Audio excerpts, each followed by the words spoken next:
Hello, my name is Egon Chawakian. Today I will present evidence that the Russian government is fully aware of the danger posed by the Siberian magma plume. Furthermore, I will reveal the course of action they have chosen in response.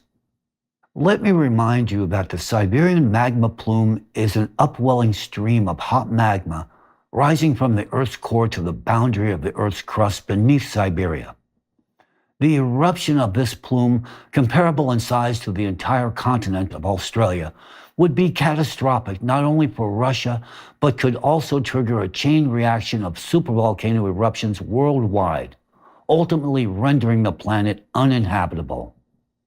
In my previous videos, I have presented a number of indisputable facts pointing to the activation of this plume, facts that can be easily verified even through Russian sources. For years, I, along with a watch of volunteers, have worked tirelessly to raise awareness about the threat of the Siberian plume. Moreover, we have repeatedly outlined the steps necessary to address this danger and protect human lives. I personally reached out to all Russians, including my Russian colleagues in the scientific community and the President of Russia. I held on to the hope that science, common sense, and human decency would prevail over political maneuvering. Today, I will share how the Russian government has decided to wield this truth about the Siberian magma plume. Let's start from the very beginning. Many of you are likely aware that in 2021, Mr. Shoigu, who at that time was still Russia's Minister of Defense, unveiled an ambitious program for the development of Siberia. The core focus of this initiative was on constructing modern cities with populations exceeding 1 million people, centered around major industrial enterprises, scientific hubs, high-tech manufacturing facilities, and universities. There was extensive discussion about the significant scientific, industrial, and transportation potential of Siberia. This, of course, comes as no surprise. Allow me to remind you that Siberia holds an immense share of Russia's natural wealth. Approximately 80% of Russia's coal reserves, 37% of its gold deposits, 97% of its platinum group metals, and numerous other valuable resources. Siberia not only accounts for the majority of Russia's production of precious metals, from nickel and copper to gold and silver, but also contains 20% of the planet's freshwater reserves. Clearly, the large-scale development of Siberia was a strategically essential step to securing Russia's long-term economic growth. Here I want to emphasize a critical detail. This program was in development for over 10 years with the involvement of leading experts. It was heavily promoted, presented to the Russian president, and ultimately received his endorsement. However, in January 2023, the Russian government made an unexpected and, one might say, shocking move by approving a new development strategy. You'll find the core conclusion of this strategy quite interesting. The Russian government no longer sees Siberia as a region with development prospects. Instead, it has shifted its focus to prioritizing the development of the Arctic and the Russian Far East. But let's not forget, Siberia is the heart of Russia, its resource base and its potential. How logical does such a decision seem to you? This declaration was quickly followed by concrete actions with strategic consequences for the country. For instance, in April 2024, Norilsk Nickel, a giant of Russian industry and the world's largest producer of nickel and palladium, announced the closure of its copper plant in Siberia and its relocation to China. This seems rather paradoxical, especially considering that just a year earlier, in 2023, One of the key shareholders of the same company spoke about the possibility of relocating Russia's capital from Moscow to Siberia. Quite the contrast, isn't it? More recently, it became known that the founder of Rusal, one of the world's largest producers of primary aluminum, has been negotiating with Central Asian republics and Abkhazia to establish a large mining pool. Initially, this project was intended for Siberia. These and other developments clearly indicate a retreat from Siberia. Moreover, this very year, reports of the change in strategy began to appear widely in various Russian media outlets. At the same time, the media started promoting the idea that the Russian government now plans to transform the Arctic into the world's largest special economic zone. Now let me ask you this. What do you think prompted them to abandon the development of Siberia so suddenly? I remind you that this program was meticulously crafted by top specialists for over 10 years. It was a large-scale, long-term project in which vast resources and high hopes had been invested. And then, an abrupt U-turn. Why replace it with a new strategy that, according to some Russian economists and analysts, resembles a poorly written student paper submitted at the last minute, rather than a serious development plan for the strategically vital region? What compelled them to change their plans so hastily? The answer is simple. They have realized the reality of the threat posed by the Siberian magma plume. The magma plume is now rising directly beneath the very territory targeted by the previously approved development strategy, which they are now abandoning. As early as 2014, the closed section of Allatra's climate report contained facts about the danger of the Siberian plume, and this information was communicated to Russian officials. Beginning in 2021, we, together with Allatra volunteers, started publicly warning about the threat of the Siberian plume. It's clear that Russian authorities conducted their own calculations, which confirmed the conclusions that Allatra specialists had warned them about back in 2014.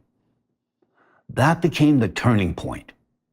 They can deny it all they want, but their actions speak louder than words.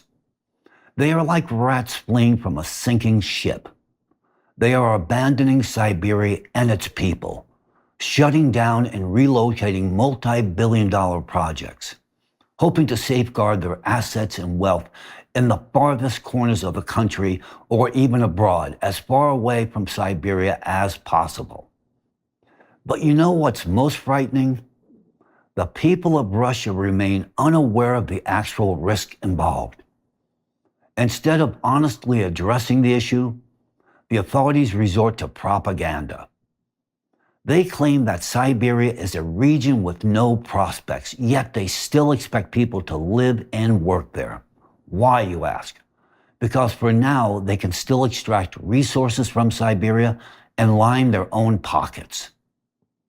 Rather than addressing the problem and implementing controlled degassing measures, they are shifting their capital and investments to the country's periphery. Do you now see why the new development plan focuses so heavily on the Russian Far East and the Arctic? Now I will address all those involved in this criminal decision. We understand your logic. You're counting on a gradual eruption of the Siberian plume, similar to what happened 250 million years ago. You hope it will slowly spread across the territory without reaching the peripheral areas where you're fleeing with your capital. But in your calculations, you've overlooked a crucial factor. After the last eruption, the structure of the tectonic plate changed dramatically. I've mentioned this before, but I will emphasize it once again. The previous eruptions 250 million years ago penetrated the entire plate, solidifying it with Siberian traps. As a result, The structure of the East Siberian craton became monolithic and robust due to the hardened magma. Thus, there are now two possible scenarios. In addition to the gradual eruption and slow destruction of the region, there is a second, far more dangerous scenario: a massive explosion. The probability that the plate will reach its stress limit and explode instantaneously stands at 55%. You are well aware of this scenario, as your calculations, as we have come to understand, align with ours. Survival of the country's periphery, which you are banking on, is impossible, even in the case of a gradual eruption. It is essential to grasp that even with a slow magma outpour, the Earth's biosphere will undergo global degradation. This process may unfold gradually, but its consequences will inevitably lead to the mass extinction of all life on the planet. The most likely scenario is a sudden breakthrough of the magma plume through the Earth's crust, triggering an immediate and catastrophic eruption. It is estimated that during such an eruption of the Siberian plume, the lethal ash fallout rendering the air unbreathable would cover half the entire planet. This would doom all of us, all of humanity, to extinction. Is there a third scenario? Yes. There is controlled degassing. This is the only way to significantly reduce the risk and save lives.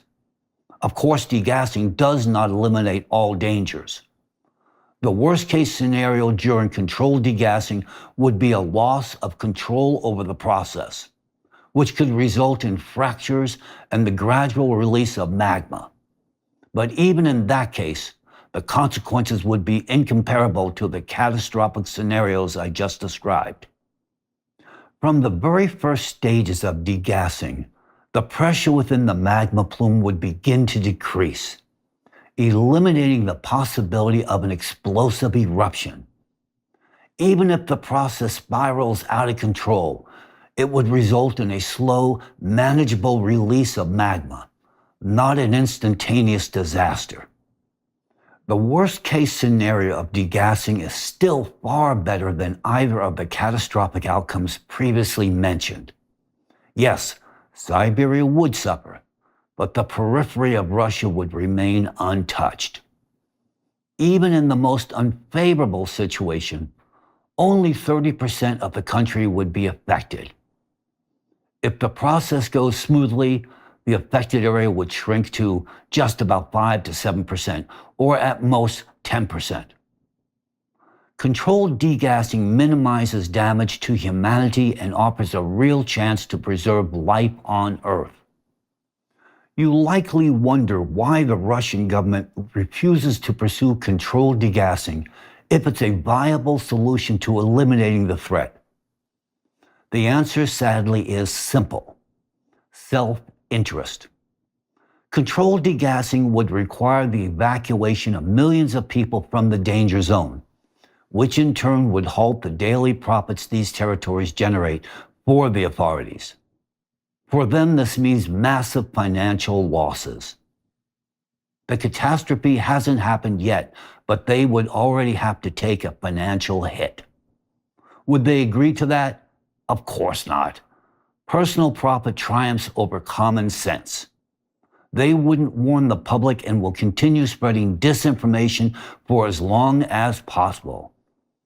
Even now, they've begun claiming that Siberia's wealth is insignificant, insisting that the periphery, such as the Arctic, is far more promising.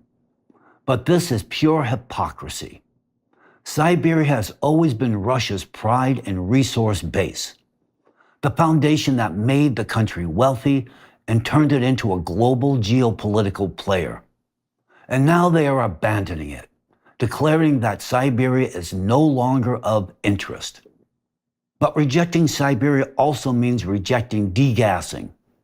For them, personal profit is far more important than their citizens, more important than the people of the world, and more important than the future of humanity. Now I will again address the Russian authorities. Are you truly prepared to play this deadly game of Russian roulette? Are you ready to gamble with the life of the entire planet just because you refuse to carry out controlled degassing, a process that could neutralize this global threat? Are we all supposed to die because of your incompetence? Everything you do makes it clear that the decision has already been made. You have no intention of pursuing controlled degassing. If you were serious about it, you would have engaged a broad range of specialists, including international experts with experience in controlled degassing. But you have done no such thing. Instead, you've chosen a path of silence, suppression of the truth, and denial of the threat. If there were no threat, any reasonable government in your position would invite an international commission to prove it. But what do we see? Not only does Russia refuse to invite international experts, but it actively withdrawing its assets from Siberia. That speaks volumes. All your actions, both those I've mentioned and those that remain behind the scenes, indicate that your calculations regarding Siberia match ours.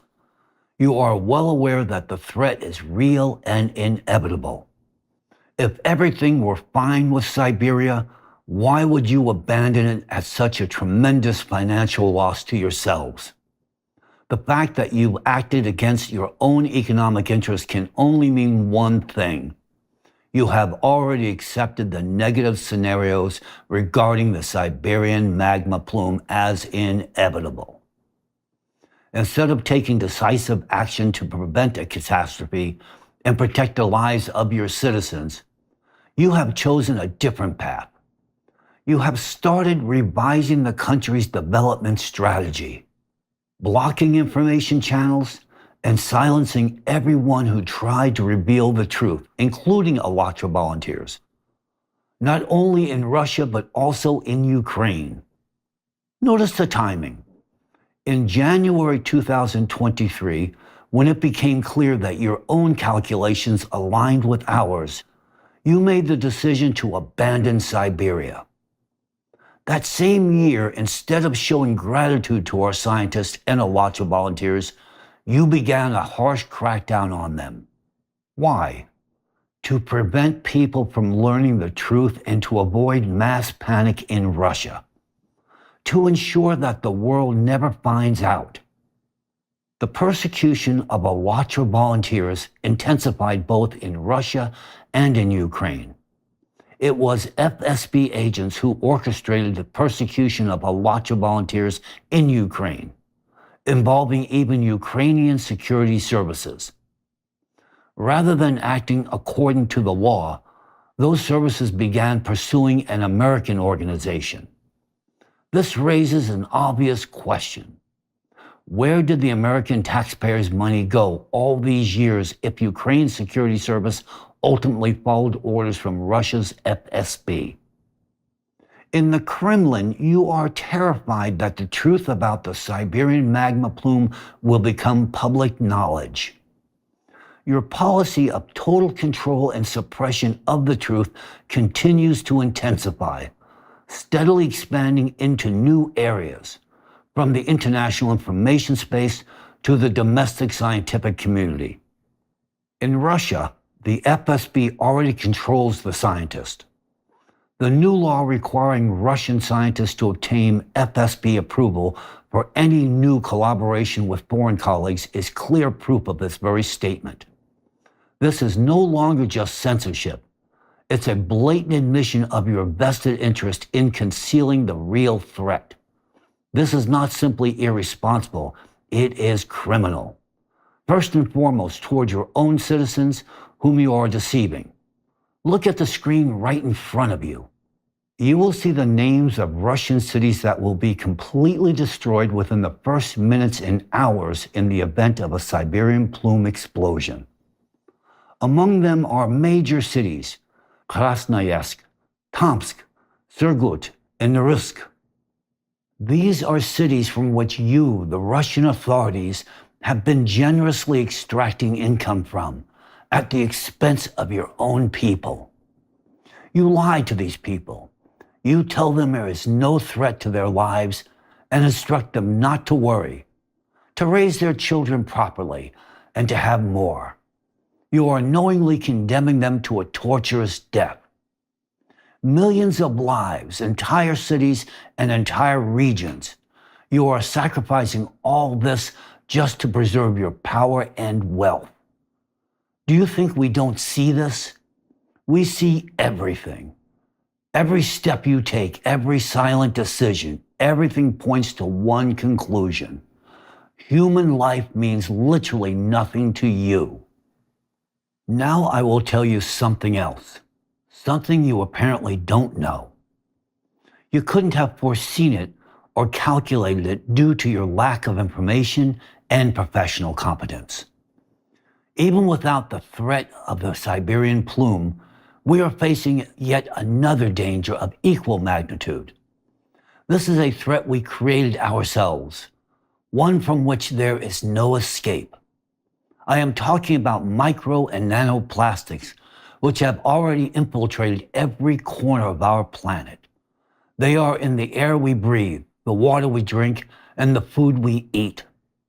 Nanoplastics are not merely pollutants. They are an anthropogenic factor that is already affecting our health and our future. Research shows that their accumulation in the human body is directly linked to the rising number of children born with autism. If we do nothing about this, in just a few generations, every second child in the world could be born with an autism spectrum disorder. This is not a forecast. It is the reality we must confront. Moreover, micro and nanoplastics disrupt the water balance, further heating the already dying ocean. As a result, the ocean, instead of producing oxygen, begins to emit CO2. These emissions have already destabilized the water balance in the atmosphere, and this process will only intensify. The disruption of water exchange will inevitably lead to a breakdown in gas exchange, causing a gradual depletion of oxygen. This will trigger irreversible processes of human degradation. Scientific evidence confirms a direct link between CO2 concentration and developmental disorders. Oxygen deficiency and increased acidity in the body provoke neurodegenerative processes. The mechanism is quite simple. Rising CO2 levels directly affect cognitive abilities, effectively programming the degradation of humans as a biological species. Projections suggest that within a few short generations, up to 90% of the entire population could suffer from severe neurological disorders. This problem will have to be addressed. There is no escaping it. It concerns every person on this planet. It concerns our children and our grandchildren. A complete ban on plastic is currently unrealistic due to its widespread use in various aspects of our lives. The primary challenge is not to prohibit plastic entirely, but to create an economically viable model for its disposal. Without this, the only macroeconomic benefit left will be the gradual degradation and extinction of humanity.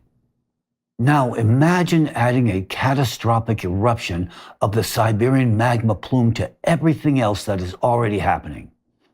Uncontrolled CO2 saturation of the atmosphere, nanoplastic pollution, and natural disasters.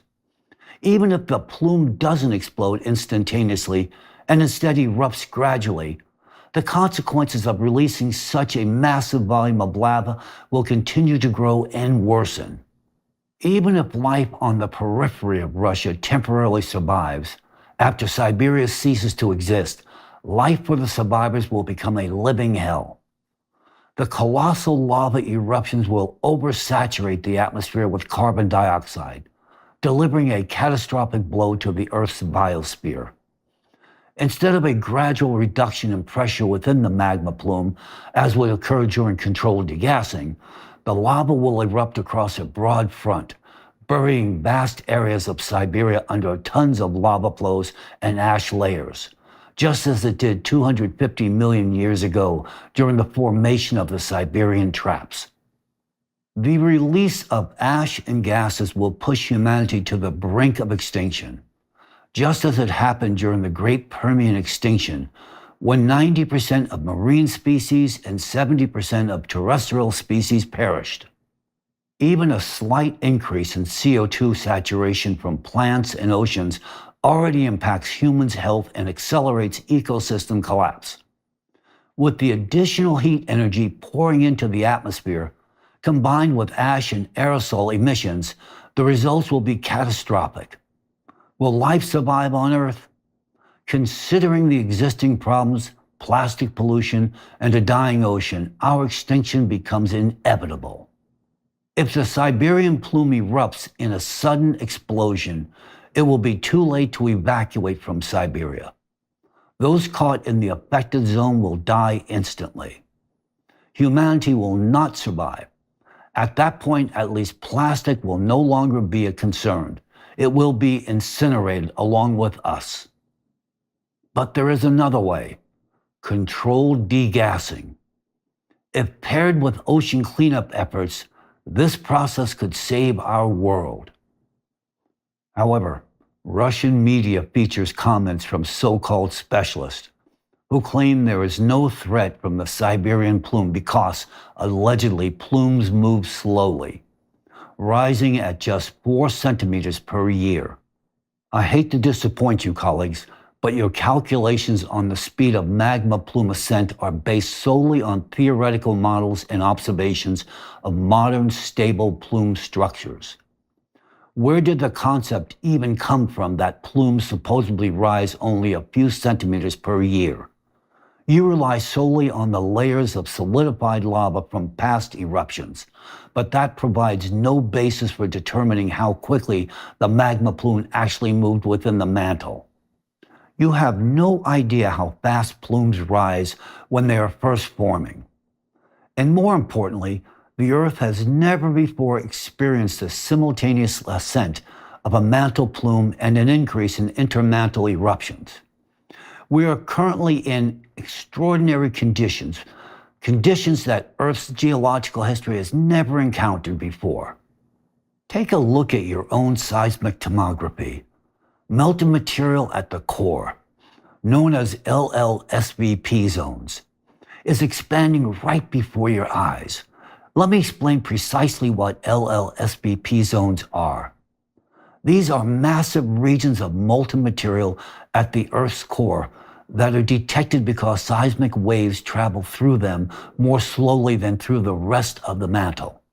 You must understand that the size of these zones was underestimated in previous calculations. In reality, their growth indicates that mantle melting is progressing at an inexorable pace. This incredibly rapid mantle melting, by geological standards, is precisely why the Siberian plume has risen from the depths within just a few decades, contrary to your theoretical calculations. Accelerated mantle melting is accompanied by intermantle explosions, which you detect as deep focus earthquakes. These earthquakes are not limited to subduction zones along plate boundaries, but also occur far from these regions. Just calculate how powerful these intermantle explosions must be to occur under the immense pressure of mantle layers 500 to 600 kilometers or 310 to 370 miles thick. The number of these intermantle explosions is growing exponentially due to mantle heating from the core and the ocean's diminished capacity to dissipate heat from the lithospheric plates. Within just 6 years, the number of deep focus earthquakes could abruptly stop when the mantle material fully melts. Once that happens, we will witness unprecedented geological processes, namely the sudden and rapid movement of continents. The fragile crust, the Earth's outer shell, will begin sliding over the asthenosphere faster than anyone could have ever imagined. And you know full well what this movement of tectonic plates will bring: mega earthquakes. Now coming back to the speed of magma plume ascent. It has already reached the Earth's crust and is rapidly melting through it beneath a vast territory, striving to break through to the surface. To give you an idea of how quickly magma can melt through the crust, let me provide a well-known example. In our modern history, we have seen cases where magma burned its way through the crust in a matter of months. Recall the Bransfield Strait incident in 2020 to 2021. In just 6 months, active magma burned through 10 kilometers, that is to say 6 miles, of the Earth's 15-kilometer thick, 9-mile thick crust. During that time, the magma's rise was accompanied by 85,000 earthquakes. Within 6 months, only 5 kilometers, 3 miles, remained before it could break through the seafloor. The deep mantle, with its extreme temperatures, expands in volume, increasing its pressure on the Earth's crust. Now consider the immense pressure currently being exerted on the tectonic structures of western and eastern Siberia. Seismic activity along the edges of these structures continues to grow, a clear indicator of the tremendous forces at work.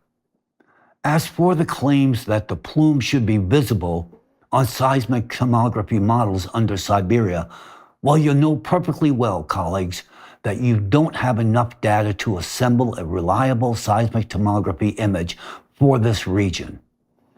Or are you deliberately lying in your articles?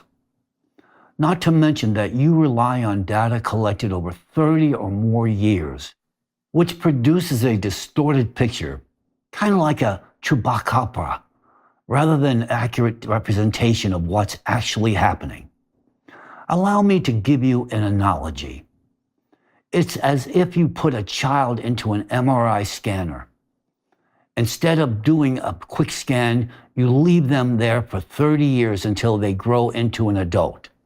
Then you take all those images and average them out. What you end up with is a Frankenstein-like result, just like your seismic models, which entirely fail to reflect the rapid changes in growth of the Siberian plume's head over the past 30 years. Stop wasting time with nonsense. Some Russian journalists claim that I rely on so-called incompetent sources. However, in one of my previous addresses, I specifically cited scientific papers written by Russian scientists. So what's your problem, journalist? Do you consider your own Russian scientists and their official research incompetent?